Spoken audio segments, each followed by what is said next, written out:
दोस्तों, हम आपको आज भोले बाबा के बारे में बताने जा रहे हैं, जो कि हाथरस में हुआ भगदड़ कांड, जिसमें लगभग 121 लोगों की जान चली गई थी।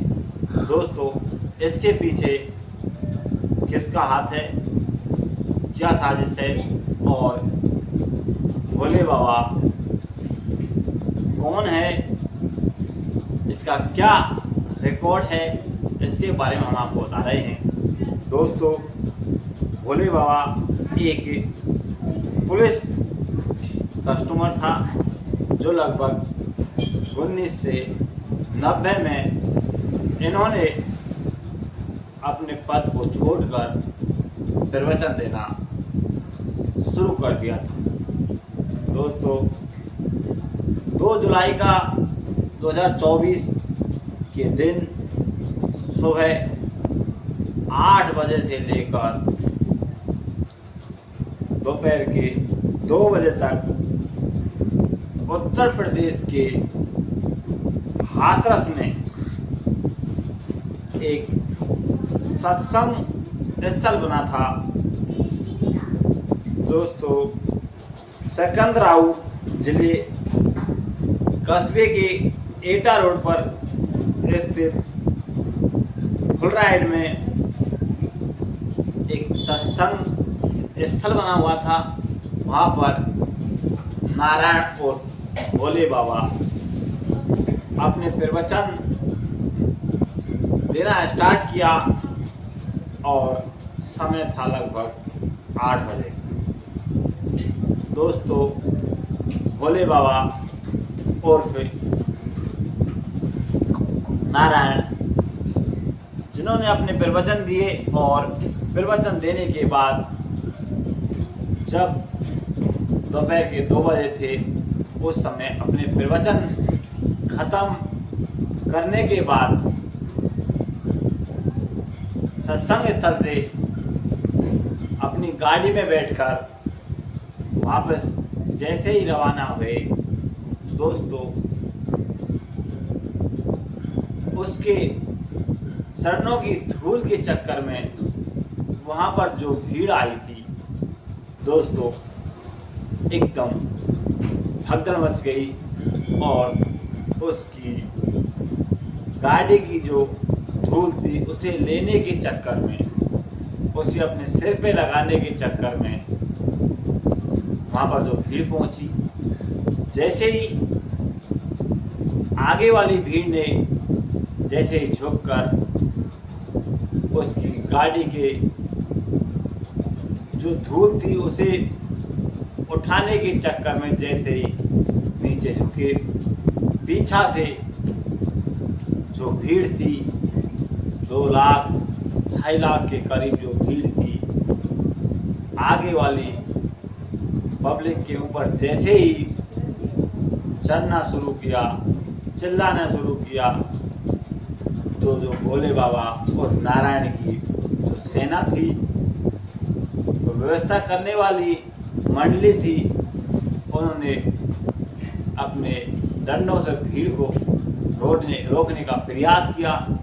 भीड़ इधर उधर जोर से भागने लगी और वहाँ से सभा स्थल के बगल में लगभग एक 3 फीट नीचा एक खेत था।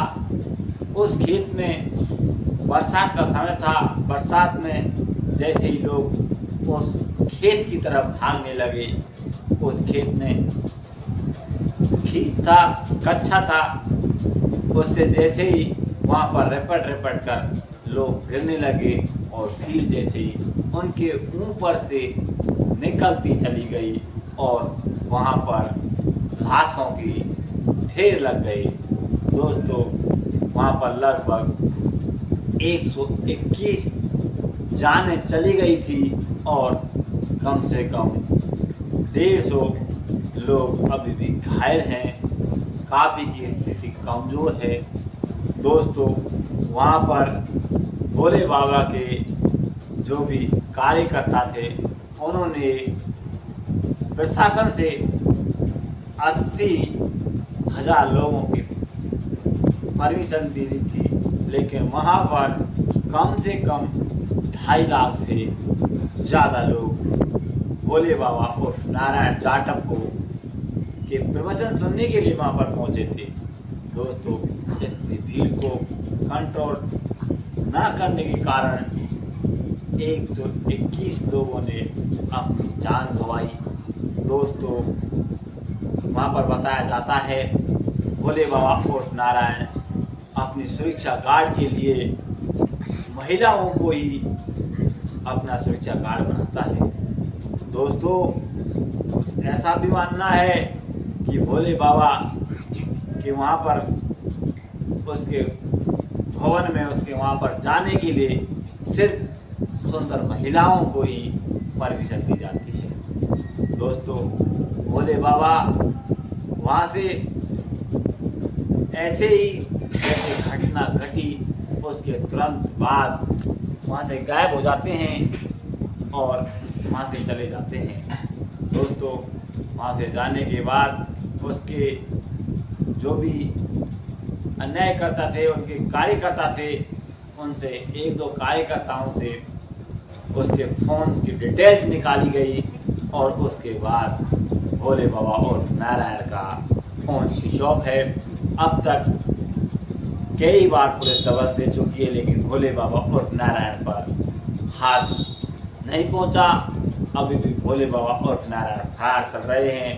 दोस्तों, भोले बाबा और नारायण पहले 1-2 बार जेल भी जा चुके हैं। इसके कई क्रिमिनल रिकॉर्ड भी हैं, लेकिन और पहले एक पुलिस में कस्टमर के रूप में कार्यरत भी थे। दोस्तों, भोले बाबा उर्फ नारायण, जिन्होंने सत्संग का खेल रचा और जिसमें 121 लोगों ने अपनी जान गंवाकर इसका परिचय दिया। दोस्तों, अभी तक भोले बाबा फरार चल रहे हैं। अब जैसे ही भोले बाबा और नारायण को पुलिस के हाथ चढ़ेंगे, आगे का खुलासा और होएगा, जिसमें हम आपको आगे उसकी पूरी जानकारी देते रहेंगे। तो दोस्तों, आप देख रहे हैं हमारा ऑल इंडिया फैक्ट चैनल, तो हमारे चैनल को शेयर करें, सब्सक्राइब करें और बेल आइकन दबाएं। नमस्कार।